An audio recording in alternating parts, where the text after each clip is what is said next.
Alright people, today's the 23rd. Just doing a short video here of this motor that's got to go back to Michigan Motors. Here's what the pan looks like after we primed the engine. There's heavy metal everywhere. We've got a big chunk of something here. Looks like a chunk of bearing to me. This is what we found when we took the pan off. We took the pan off because the balancer was wrong. And the crank trigger cap they gave us was hitting the balancer also. So anyway, this motor was never turned over. The size of this metal in this thing. And the motor wasn't turned over because it doesn't turn over. So all we did was prime it.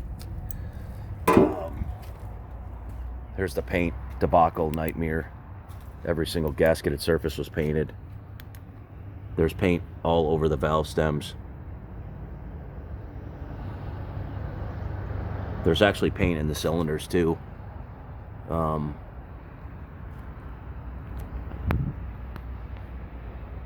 Whatever. Look at the threads of all the spark plugs and everything else, and you could see how it looks like the block was just painted over a dirty surface.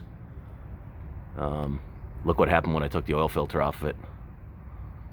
Every single surface had paint on it, and they told us to put it together and run it this way. Whatever. Anyway, so I'm gonna have Luis hold this camera here for a sec, show you that this motor does not turn.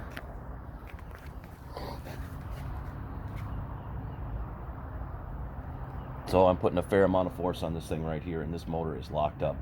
No spark plugs in it. It's got no balancer on it, no flywheel, no nothing. And of course I wouldn't want to strip the crank threads. So it doesn't move. That's the end of that story.